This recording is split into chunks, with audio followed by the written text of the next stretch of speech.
Last week, we dove into the investigation into Mica Miller's death, revealing several unsettling details, and heard from Mica's sisters who testified that she'd been gathering evidence against her husband, John Paul Miller, and that she'd feared for her life. Other highlighted inconsistencies at the scene of the death, such as the location and condition of Mica's body, the placement of her belongings, and the stagnant water that did not match supposed events. Adding to the mystery, JP's public statements about Mica's mental health and his claims about her supposed suicidal tendencies were scrutinized, especially since the medical examiner had not yet confirmed the cause of death at that time. Despite JP's alibi, Mica's family and friends continue to challenge the suicide ruling, pushing for a deeper investigation into her tragic demise. In the final part of this series, Part 4, we will dig into more of JP's character as well as that of his father's and share with you what Mica's family is doing in the wake of her death to hopefully pave the way for easier convictions of domestic abuse for others in the future. If ever your life could be a true crime podcast episode, then this podcast is for you. We're about to embark on a roller coaster of emotions, insights, survival, and stories about escape. So buckle up and let the journey begin. Hello, everybody. Welcome back into the Escape Pod. I'm Julie. I'm Charity. A freezing Charity. Yeah, just It turned on us. Bipolar vortex got us again, like a 40-degree swing in 2 days, and it's just, I can't. Is that what you're escaping? Sure. Trying to? Yeah, I have to bring my hand warmers out today. See? Julie and I got these for Christmas because it gets cold in the studio in the winter. Yeah. But this is not the winter. Yeah. So I'm comfortable in here, but I did have my heater on in my office because it was So if you guys see me put this on chilly. my nose, put it between my knees. Yeah. I'm frigid right now. Well, I am just about a week away from escaping drivers who don't do right by the school zone rules. Lady today. I wish a cop would be there when this happens. I thought she was having car problems because she stopped in the crosswalk. Oh, right in front of the school. it's not car problems. It's she has that special permit. She has that assholes seem to be able to get. I don't know how you register for these things. I don't They either. get them all the time. They don't have to use turn signals. Yeah. They can change lanes whenever they want. Yeah. They can park wherever they want. Yeah. Where were we the other day? I can't remember, but it was somewhere where you don't just park in the middle of the street. And these people literally parked in the middle of the street. Yeah. And it's like... That's basically what she was doing. This was fun, too. We were at a retail store I won't name because it's not their fault. And it's a one-way road down the parking lot. You know, it alternates. There's a family of 4 walking the whole breadth of where cars need to drive. And the guy looks at me like, what are you going to do? So I kind of went, rev. That's what I'm going to do, you jackass. Move. People have to drive here. Yeah. I just don't get it. Don't get it. I don't either. I said to my kid, maybe she's having car problems. Because I thought, surely, it's one thing if the kid can literally hop out and run out and there's not. Yeah. But cars were backing up. The car in front of me went around her. I went around her. That's when I said, maybe she's actually having problems. No. A couple minutes later, she she has drove right by me. problems, but not those problems. On that For note, the record. Yeah. Well, we're going to talk Fair. about some other people who have problems today. I know. I don't want to say I'm looking forward to it because it is a tragic It's story. awful, And as yeah. you said in part 1, the victim in this case really escaped in the worst way she could. Yeah. One way or the other. One way or the other, Yep. right? She's no longer with us. She doesn't have an opportunity to make her life right again. Anyway, so I have a lot of curiosity about this. So I am very interested in what comes up in part 4. Take it away. Last episode in the series. We've never done a 4-parter before. Hopefully this is the first and last because it's really kicked my butt. It has, but it's been it's been interesting. emotional. But it's just so intriguing. Like I said, I took several runs at this topic before, and it just, I don't know. I had to get through it. You know what I mean? It just wouldn't leave me alone. I needed to do this. And I just hope if what I personally suspect is the case in her death, I hope there's justice. I hope her family can get that, because when you think, suicide is just, it's horrible for the people it leaves in its wake if that's what this is. But when any life is snuffed out like that, and you can just see it when you go through her life in her social media posts and all, just someone so beautiful and full of life and love and all these things, and just that was taken away, not just from her family, but from the world, from her congregation, her church family, all the things, her stepkids. It's just so upsetting. But anyway, so it sounds like this has gotten into your brain too. There's a lot more questions than answers. So today, like I said in the intro, we're going to take a bit of a different look and kind of put more emphasis on John Paul and his father. Do you remember that allegation Alison leveled in her affidavit in the first episode? Okay, well, there's some things that have come out against both of them in the wake of Mica's death. And this is where things get interesting. Because again, remember, when I first started, I'd heard a podcast done on this. All this stuff wasn't out yet, and it was still a little off. But then the first thing I found when I started researching it was that 911 audio. And I'm like, that does sound like case closed. But it just did not, I don't know.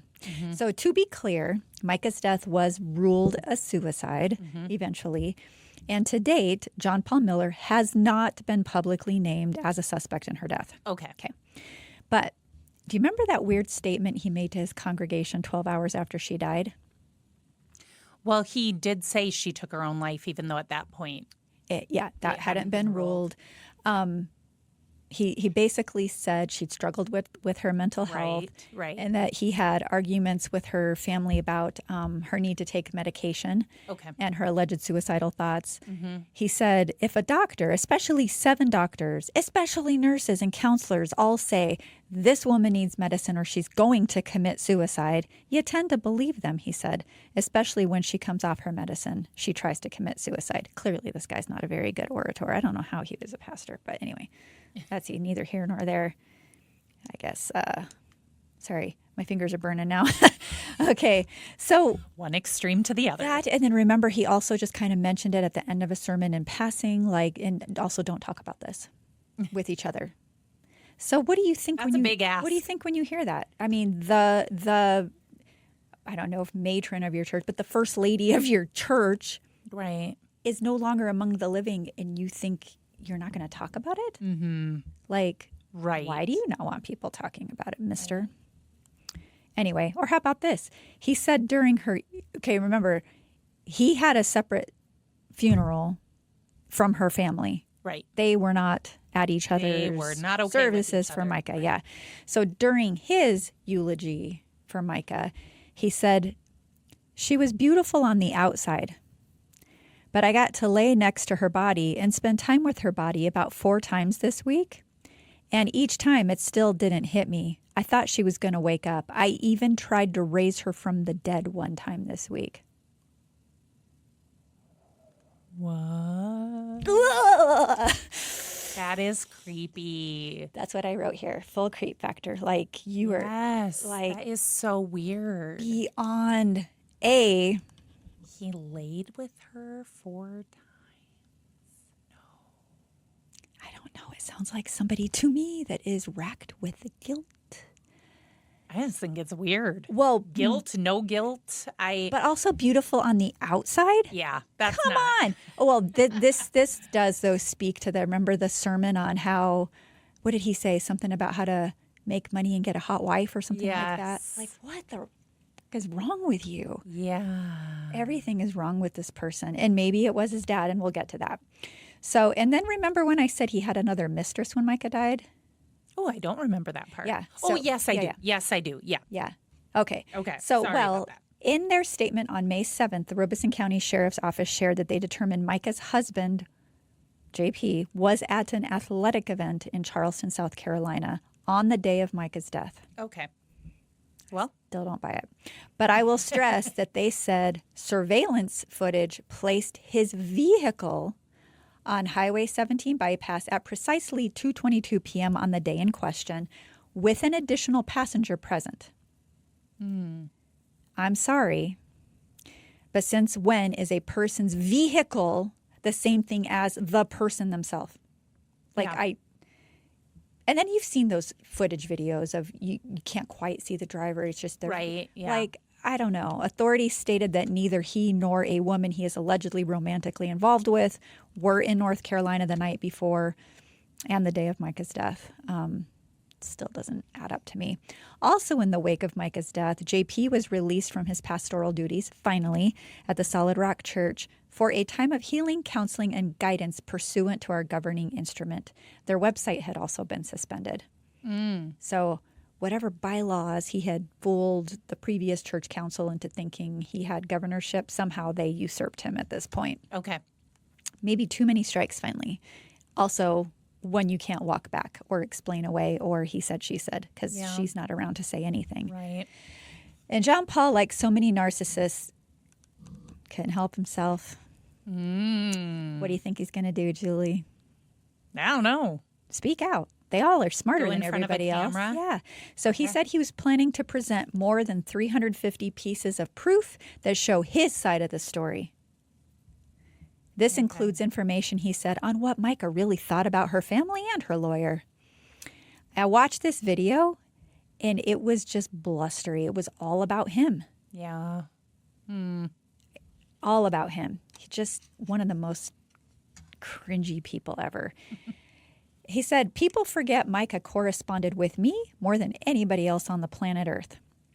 I know her heart, and I have her text messages, and we're going to disprove all that lies out there. All the lies out there. All the lies that are out there. How many different ways can I say that till I get it right? Last time was right. He added that, I have never once in my entire life ever hurt her in any way ever. Well, do we remember the topless photos? Right. Do we remember the little notes Post-its, about how worthless you are and all that crap? Never hurt her? Delusional, baby. And when he was asked to speak to people accusing him of Mica's death, he said, she can't even say it with a straight face. no, my face is seizing up. Okay. They're the biggest idiots on planet Earth. Oh. I think that's called projection, as my son would say to my mother. Okay, they're the biggest idiots on planet Earth. I am the only one actually not to blame. I am the only one that tried to help keep her alive. The 48 people I went to and said, quote, she needs her lithium or she's going to commit suicide. Don't let her get a gun. They had the information, especially her family, and did nothing. With me, she never committed suicide. With me, she's happy, healthy, and whole. Wow. I think a psychologist would have a field day with that statement. Yeah. Because that also sounds like I am not complicit here. Right. I am deluding myself. I am going to paint this fairy tale that I'm the victim here and all the stuff, like typical narcissist fashion. Then when addressing the abuse, he added, never once in any way, shape, or form, not any type of abuse, not physical, no type of abuse ever. I took better care of her than any man could have possibly taken care of her in every way. She never had to cook a single meal. She never had to clean, not one time. She never had to work. All she had to do was take her medicine and enjoy her life. And I did everything I could to protect her from the abusive people that were trying to stop her from taking her medicine. Like, what on earth? How many jobs did she have at the church alone? I was going to say, sounds like she worked quite a bit. Sounds like she did. Yeah. He admitted to the tracking devices, claims they're for her own protection, Julie. Don't make that face. He was just trying to protect her. He also admitted to hiring a private investigator, get this, specifically to tell him if she went near a gun store.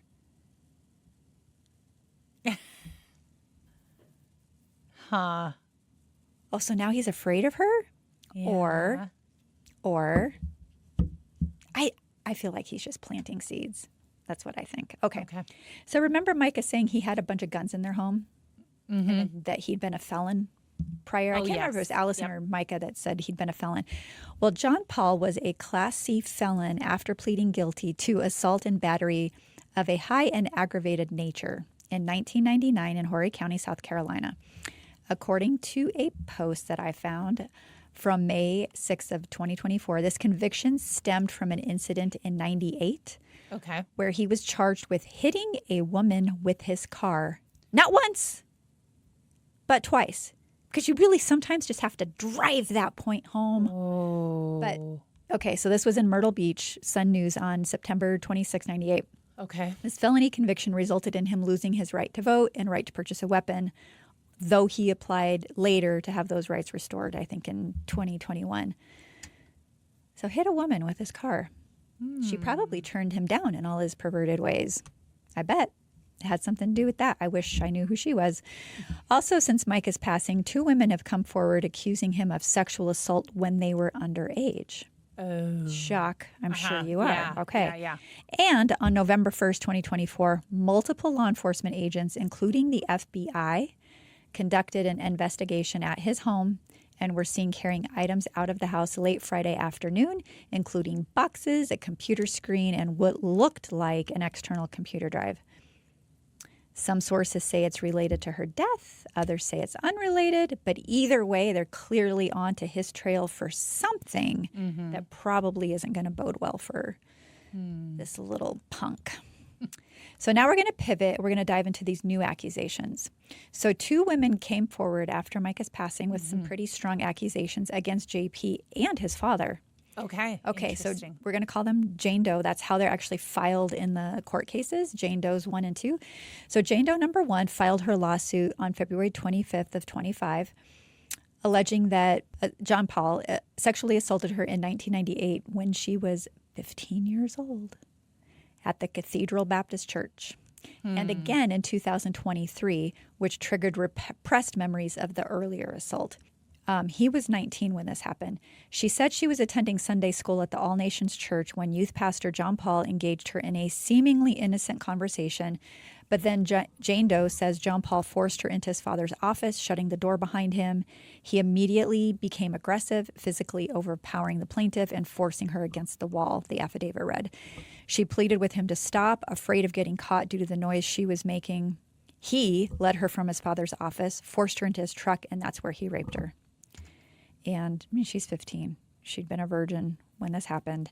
She says she was overcome by shock and shame and, of course, fear, and she exhibited those clear signs of trauma, including depression, social withdrawal from family and friends. Just that shame eats at people, and you don't want anybody to know.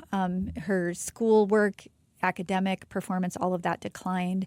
She started doubting herself, and really, her self-confidence and all that went down in the months following the assault. And then those memories, she just kind of bottled them away. Some people do. Yep. So that was 98. 2023. I know, this is She curious, runs into yeah. JP, sees her. He's excited to see her. He leans in and hugs her, and then he shoves his hand down her pants and touches her genitals without her consent. There are people around. This is how bold and brash this man has been allowed to get away with seeing women as his playground for his whole freaking life. Did anybody else see it? Let me see if that Comes up. Yeah. Okay. Keep going. She Sorry. called him on his behavior when it happened, allegedly claiming that he'd been using his title as pastor to justify sexual assault. He basically shrugs it off. No man is without sin and temptation, and that God understands that. Free pass, baby. If you're a pastor, I guess, or this guy anyway. The suit also alleges that both John Paul and Reginald Wayne knew of each other's sexual conduct issues. And I'll get to those in a moment. So this happens, and then this assault, of course, brings up memories of the rape. And she also alleges that Reginald Wayne Miller, behind his religious facade, engaged in predatory conduct and sexual abuse, often targeting minors and concealing those exploits from the public. This lawsuit cites 2 sworn affidavits, the one from Alison that we've talked about, and Reginald Wayne Miller's ex-wife, Susan. So both of these ex-wives have come forward. Alison attested the things JP admitted to her about that inappropriate sexual contact with minors back when she was married to him. Mm-hmm. And then Susan attests that Wayne Miller subjected his family to both physical and emotional abuse. And her affidavit also states that he had a, quote, obsession with power and control that extended beyond his immediate family and into the church, where he engaged in inappropriate relationships with young men and women, many of whom were vulnerable members of the congregation. She believes John Paul adopted his father's predatory tendencies. What's more, several young men had come forward, even before Jane Doe number 1 did, alleging that Reginald Wayne Miller had made sexual advances toward them when they were minors. Well, and JP said his dad had abused him. Yes. Didn't he? He said that. Yeah. So it tracks. It tracks. Like there seems to be It a tracks. Not pattern. that he's honest, but maybe that was the one time he was. I don't know.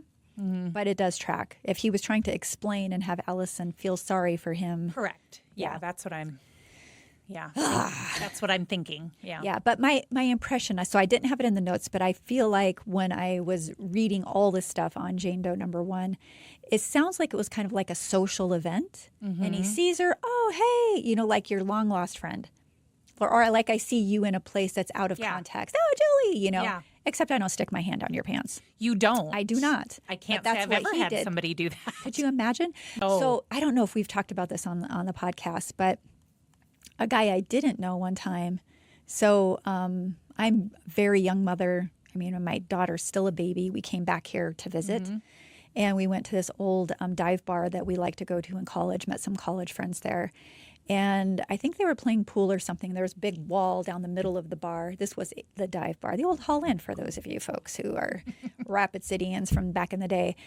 So I went like on the other side by the cash register to get some change so we can put quarters in the pool table. And there's some cowboy standing there, tall. I'll never forget what he looks like.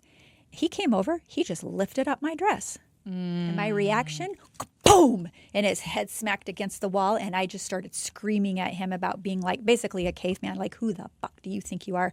Yeah. And if I tell my husband and all his buddies over there, you're dead. Well, then years later, which I didn't tell them until later, but because I didn't want a scene, because that's how Right.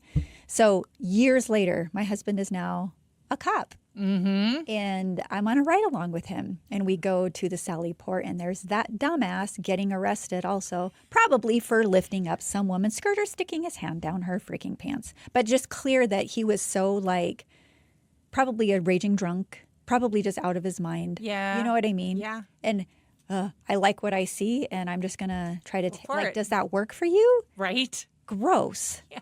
Anyway. Okay. Yeah. Now there's Jane Doe number 2, but I'm going to Okay. take a drink because I'm feeling kind of. You're a little worked up. For good reason. Oh, fair. that guy pissed me. Can you imagine? No. I mean, God, Nope. even on a good day, but I just had a baby, so it's not like, Yeah. nobody needs to see my stuff. Just stop. Anyway, it was bad. Yeah. Okay. Not okay. Not okay. Not okay at all. And then there's Jane Doe number 2. March 5th of 25. So very recently, another woman Wow. came forward with accusations of unwanted sexual advances and other problematic behaviors against both John Paul and his father. She said that the church and school they operated effectively operated as one entity and that they were managed without adequate protection for minors. Basically, the church and school served as unlimited prey for these two. They had ample minors to groom while simultaneously getting financial support from the public under the guise of being holy men. Right. So Jane Doe number 2 was 14 years old when the alleged assaults occurred and said that Mica's death is what caused her to remember her repressed memories of the time with John Paul and Reginald Wade. She said she'd been a student at the Cathedral Hall Academy. That is one of the businesses that they were incorporated under in the fall of 99. She'd been enrolled there by her parents wanting her to have a good Christian education. Instead, the lawsuit states, plaintiff walked into a nightmare. Cathedral Hall Academy was not a school, it was a trap. So the filing states that the academy had no certified teachers, no legitimate coursework, no structured academics. And one day she found herself alone at the church with John Paul, who was playing the piano, and offered to give her a lesson. of course, she took him up on it. She's 14. This is exciting. When it was over and she was turning to leave, he pulled her in for a hug, she claims.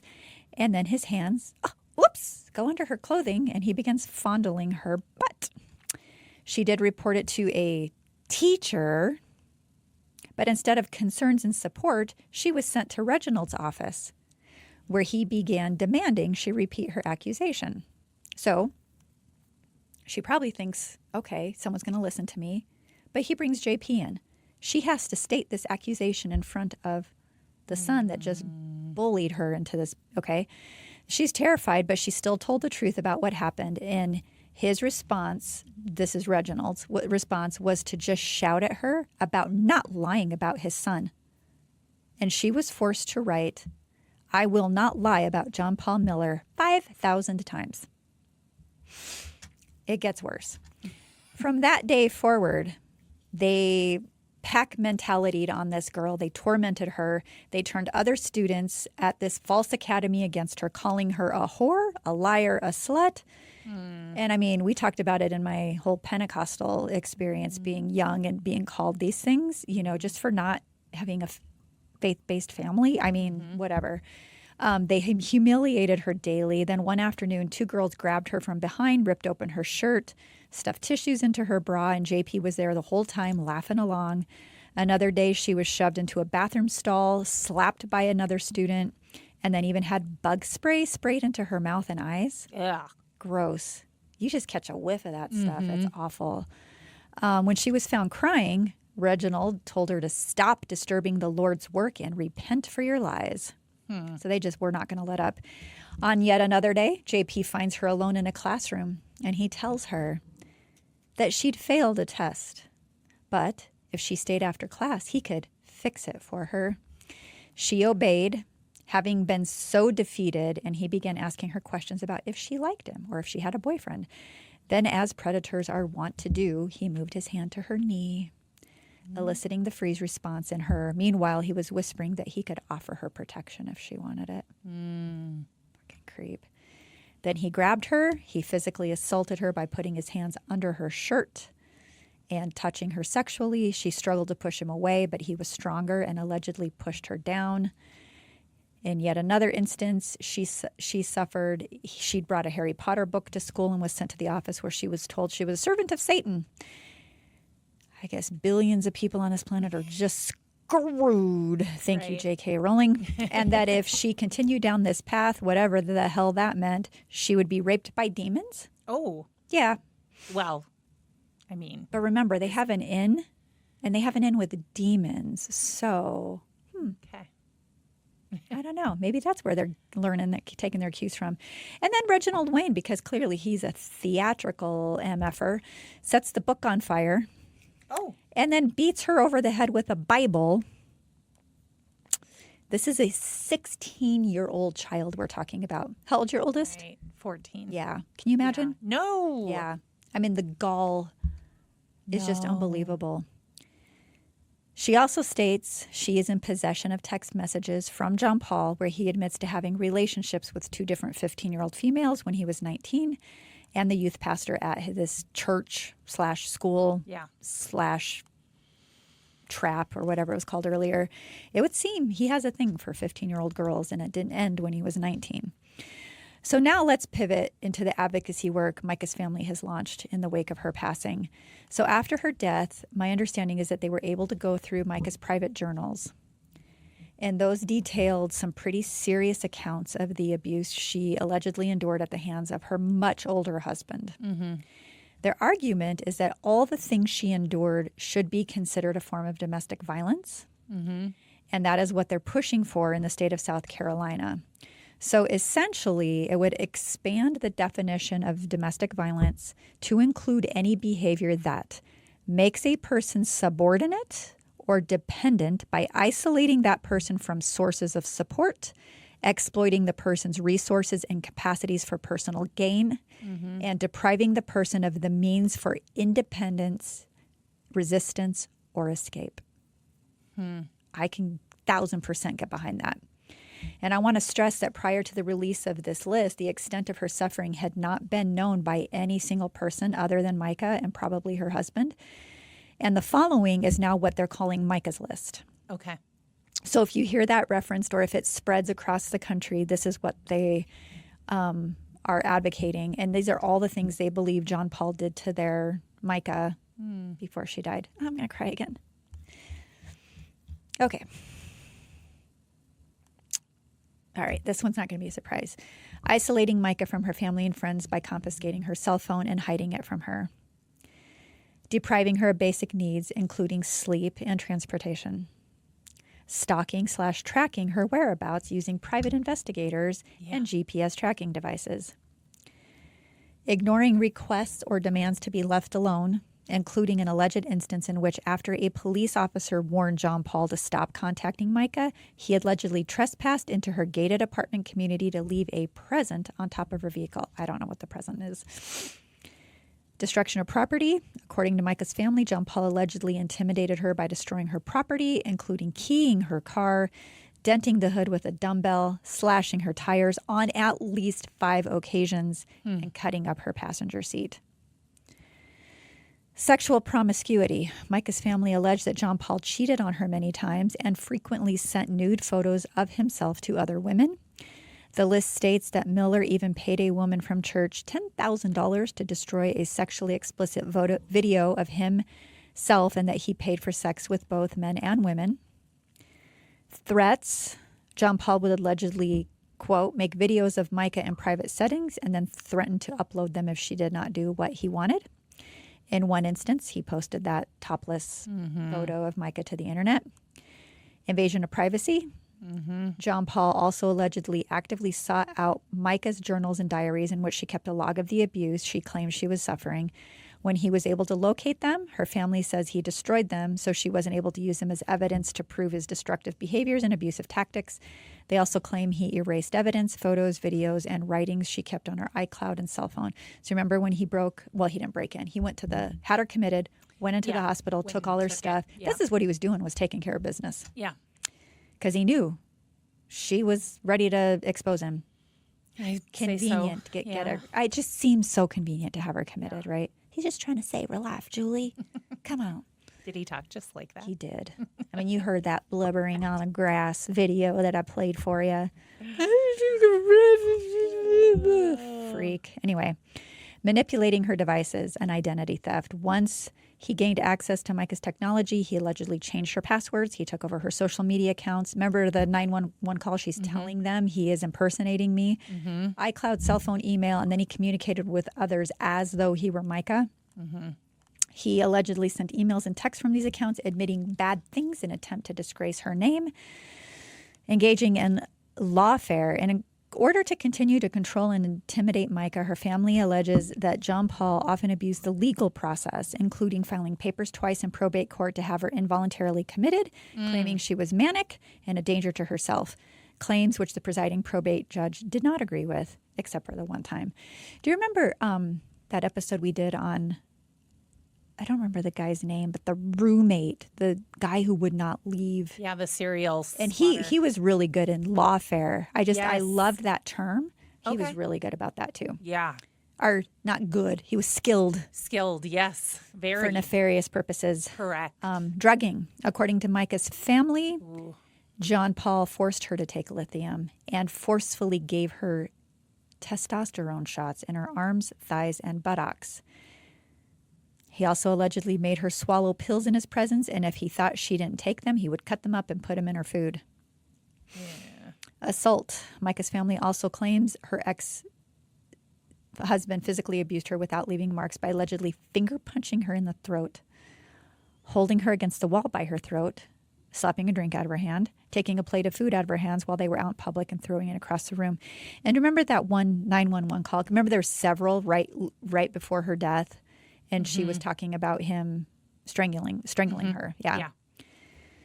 And sexual assault. According to Mica's family, her husband forced her to perform sexual acts against her will and allow others to touch her body against her will. He also demanded that she watch him in sexual acts with others. I mean, icky. Really, really icky. So all that to say, everybody's welcome to their own opinion in the courts and the investigators, all the stuff. I just hope if my suspicion is true, they find this guy out. And if not, and she did actually pull a trigger, did he coerce her? Can they figure out a way to demonstrate that he was still complicit in her death? Yeah, partly. I mean, obviously, I think there's a lot of mental, emotional abuse here. I think he's even without all the ill, physical very abuse. Unwell as well. Yeah. Maybe he needs lithium. So taking or leaving her case aside, now there's other cases. There's allegations. So it just keeps painting a larger and larger picture, you know. Learned it at the hands of his father's. Father's doing the same stuff. You get away with it for so long, and you have a narcissistic personality. You get pretty cocky. Hey, and God's on my side. Yeah. He understands sin and temptation. All I just have to do is ask for forgiveness, and I'm fine. Oh, and then I can do it again, and then it's fine. It's fine. It's fine. Right. It's not fine. No. So that is the unfortunate, tragic, sad story of Mica Miller, and I will keep my ears open. Yeah. I really, really, really, really, really, really would love to celebrate a conviction of some sort. Yeah. And if it's not, like there's a lot against I mean, and if you've got the FBI taking stuff from your house, Yeah. they're onto something. Whether it's related to her death or Right. not, I don't know. I hope that we know sometime soon. Yeah. Okay. So sorry about that. Well, we knew it was going to have a downer of an ending, right? Because Yeah. we knew the ending at the beginning. But I wish I could say, like, just reach out for help if you need help. She did reach out for help. She was screaming for help. Yeah. She was doing all the right things. She was trying to create a whole new life. And I know that can be hard. But I it think sounds like she other had than a great flat support out, system. like, leaving not just the town, but the region, the state, and trying to start over completely someplace else. But that is so much harder said than done. Yeah. Right? Like, and it isn't to say that some of the games that were being played wouldn't have continued to be played. And see, even the thing when by the time we're done with Mica's list and you hear all these things that allegedly are coming from her journals and her family believes these things to be true, that this is what that relationship, that marriage to John Paul was like. Even if she started on that path of, I am going to liberate myself as hard as this is, she has a new apartment. Her friend helped her get a car. She's at a new church, all the things. And it's still too heavy of a lift. I just cannot believe that, not like I knew her, but I feel like I do. I just can't believe she would take her own life in an unfamiliar place, making it hard for her family to access. You go to a remote area away from other people when you want to cover something up. So I just cannot get this image out of my mind of someone holding her at gunpoint. You're gonna say, well, could I call? At least I want my family to be able to find my body. And she's just resigned and numb of like, he got me. All these things I suspected, he got me. And I want my family to be able to find my body. Yeah. Knowing that this is the end and being resigned, Yeah. And I just can't get that out of my head. Yeah. Well, so let us know if something new comes up. It is very, very possible that it will, because some of these allegations are very fresh. I mean, the allegations go People back are many coming forward years, now, but now we have quite a bit of evidence coming forward. And I'm just so grateful. I know it's hard for people to relive their trauma when these things happen. It takes a tremendous amount of courage. Yes, it does. Yes, But it does. They're doing it and they're facing those things, and Yeah. yeah. And hopefully healing can follow. Hopefully. Yeah.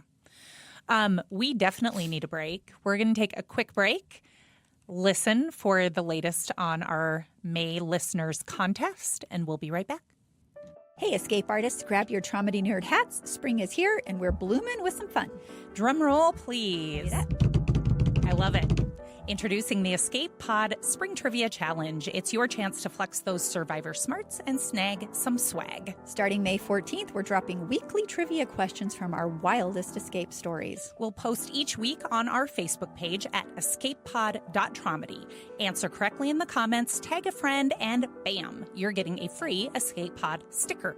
These aren't just stickers, Julie. They are not. Badges of honor. So tune in, hit up at escapepod.traumedy on Facebook, and show us your escape IQ. Good luck. Welcome back into the Escape Pod, everybody. I'm Julie here with Charity, and we just wrapped up the four-part series about the tragic death of Mica Miller. And are you warm now? Did the hand warmers I got help? so into the story, I forgot I was holding it, and now my hand's burned. It's a little red. It is red. It's a little red. Tell me someplace Matches my hair. or something you would like to escape to.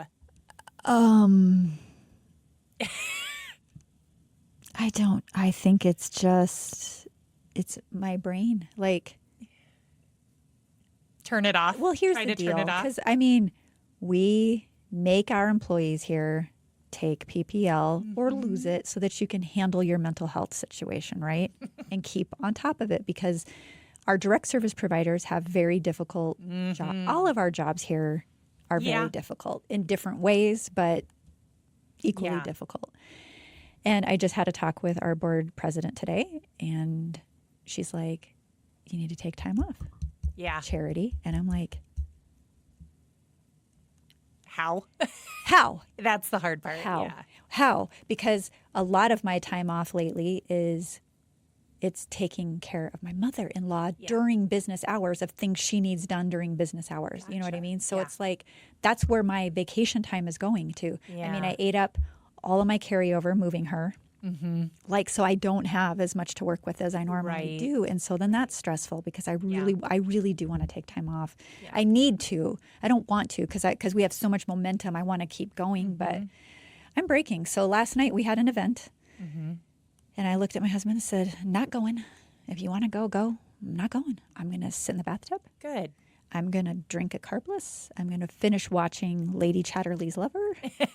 And I love it. Isn't that a beautiful movie? I've never seen it. it's I'm a just saying, I classic. love It's that so you precious. just I had took a break. Chocolate chips, and I'm just like, this is That what I'm sounds gonna like do. a great And I escape. actually had a pretty decent sleep for the first Good. time in a couple weeks.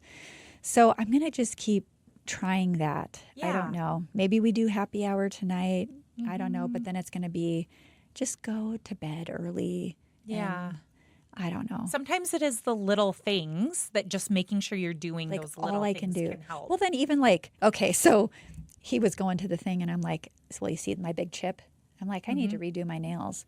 Like, maybe I'll sit here and I'll watch that movie and do my nails. And I'm like, that's just one more thing to do. I don't want any more things to do. I don't want a chore. I don't want anything to do. So I just laid in the bath, and then I got done, got into bed, and I laid in bed and watched something else. Yeah. And so.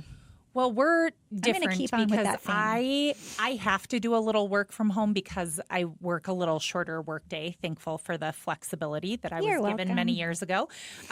So most of my day I am here, but I do typically have to do like an hour someplace else. So at home or first thing in the morning, at home at night or first thing in the morning. And I have found, though, when I have had to do longer days, or if I've had a weekend thing or had to work on the weekend for something, and I can get away with not taking my computer home, it's like freeing, just because I really have no choice but to just stop my brain from thinking about work for the evening. And it's really good for me. So I try. I'm thinking this summer I hopefully can work long enough days that I can just hit off on my computer and walk out the door, and it is kind of freeing. So I have arthritis in my. So look what I just did. I found this handy dandy thing, because it actually hurts to hold my phone case. Yeah. So I got one of those things, Oh, because I have cool. a wallet case. But then that just makes it easier for all the work stuff. As you're saying this, I'm like, You're like, I have a new thing all to the help. things right from work are all right here. I need Yeah. to just like, Go to a different page.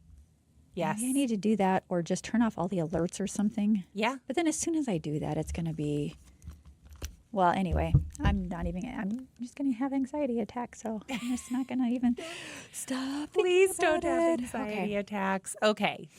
That's going to do it for us for this time, right? Thanks, everybody, for listening. Put a We fork in me. appreciate you. We're on a mission to grow this podcast so we can pour more resources into One Heart in Rapid City, South Dakota. It's a nonprofit where every dollar empowers people to break free from crisis and reclaim their lives. More listeners, more downloads, more impact. That's right. We're truly a podcast for a cause. It certainly is not enriching our lives at all. And here's where you come in. You can become a patron at escapepod.live.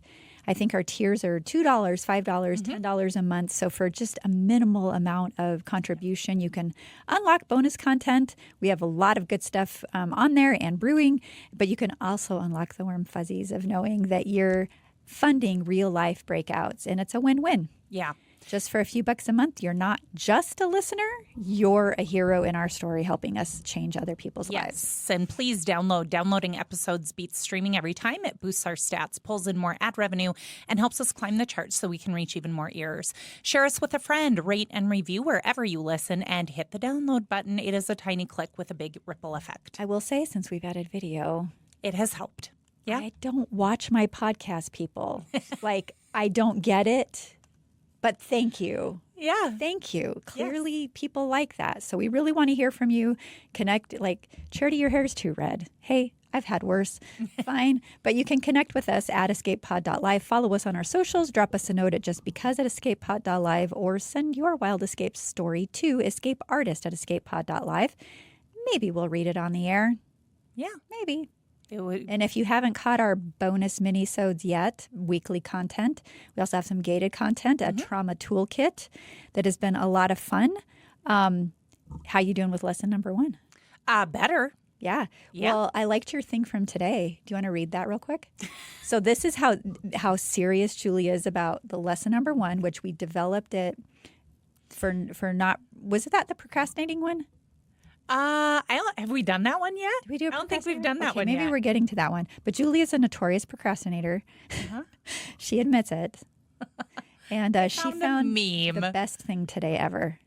It says, the bottom says procrastination is for the weak, but it says, have you ever heard a crackhead say, I have no money, I'm not going to smoke today? No, they always find a way. Are you going to let a crackhead out hustle you today? I thought, That's pretty motivating. valid advice right there. Yeah. Yeah. Yeah. So there you go. Yeah. Keep the hustle on, but without the illicit drugs, please. Any hoodle, we are sealing the hatch on this episode of the Escape Pod. Remember, trauma may be inevitable, but how you grapple with it is optional. So please stay resilient. And keep exposing narcissists. And keep laughing. Bye, everybody.